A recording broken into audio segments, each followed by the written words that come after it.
I started even to the center of that. Like I would say like Chris Matthews. Okay. Yep. Like You honestly, were working with Chris Matthews.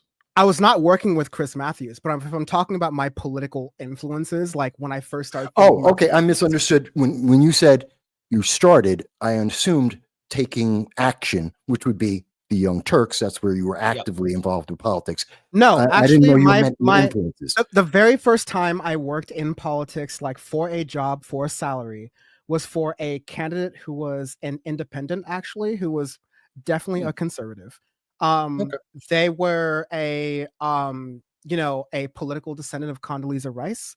They were within the sort of like California independent Republican leaning sort of things. And they ran for mayor in the city I lived in. And they actually lost to Robert Garcia, who is a Democrat who, was not the person I ran against. And, I was learning about politics. We're talking about all cards on the table. I would have been 16 years old. I'm currently slightly less than double that age. And so like I've gone through a lot of political evolutions through them. So like, I think it's totally fair to represent. But let me grab TTYT was fairly later in that sort of fair enough. Just wanted the clarification. Thank you. Ryan, thank you for the $10, my friend. Ryan says the tariffs bombing the Houthis, thus starting new wars, continue existing wars in Gaza and Ukraine, while also supporting Israel nonstop, is not what I voted for. That's what I wanted to say is that, like, just really fast, one thing that, Michael, you were talking about Donald Trump fulfilling his promises, I thought he was the anti-war candidate. I thought he was going to, like, make the deals, stop things. 80 times that Yemen has been bombed in, like, 6 weeks. All right? That doesn't sound like the anti-war candidate to me. And that's something that I hated Obama for. That's something that, like, turned me against the Chris Matthews sort of MSNBC liberal that I like started out in politics, and brought me to the TYT bit that is still staunchly anti-war. And I've gone very further since then, but I just want to state like that doesn't seem like what people voted for Trump for. I do. Before you answer, Mike, let me frame this for you, Mike. Let me frame this for you.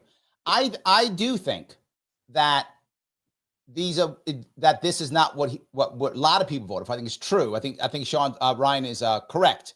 But the second piece I want to bring up here is in response to that, I don't think Harris would have done any of this at all. And here's what I'm going to give Trump credit for.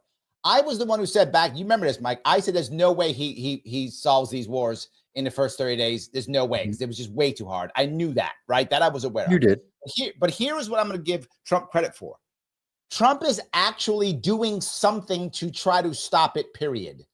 Biden-Harris did nothing and would have done nothing. We found out just recently, Biden didn't even ask for a ceasefire. He asked for nothing.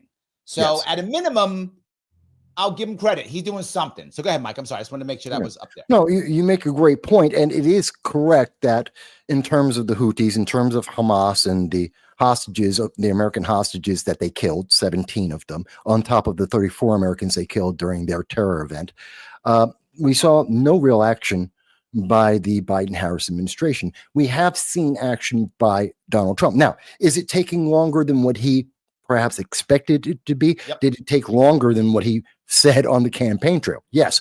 And as Larry mentioned very clearly, most people understood it wouldn't be a 24-hour process. Those were his words. Absolutely hold him accountable to that.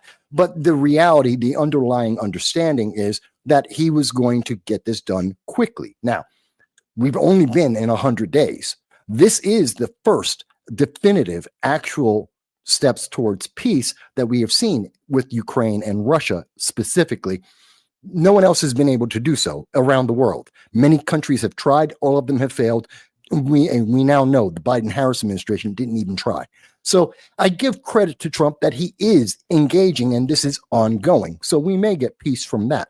Bombing the Houthis, they attacked us in January 2024. And the Biden administration did not respond to that. The Houthis are a terrorist organization. We're not bombing Yemen. The bombs are in Yemen. We are bombing the Houthi terrorists. And there's a very big distinction, because people say Yemen, we think of the civilians. We're not attacking the civilians. We're attacking the terrorists. And we've been very effective at attacking the terrorists.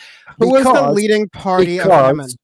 Because the Houthis have been attacking not only American civilian and military ships, and also those of our allies, they have been disrupting international trade. And in fact, because of that, there is more famine in the world, and there are higher prices of goods around the world because the trade route through the Red Sea has been disrupted. So yes, the United States is finally taking offensive action to eliminate or at least greatly reduce the capabilities of terrorists to attack us and harm the globe. So I think Donald Trump is doing a great job there. The problem is the mainstream media will not say this to the American people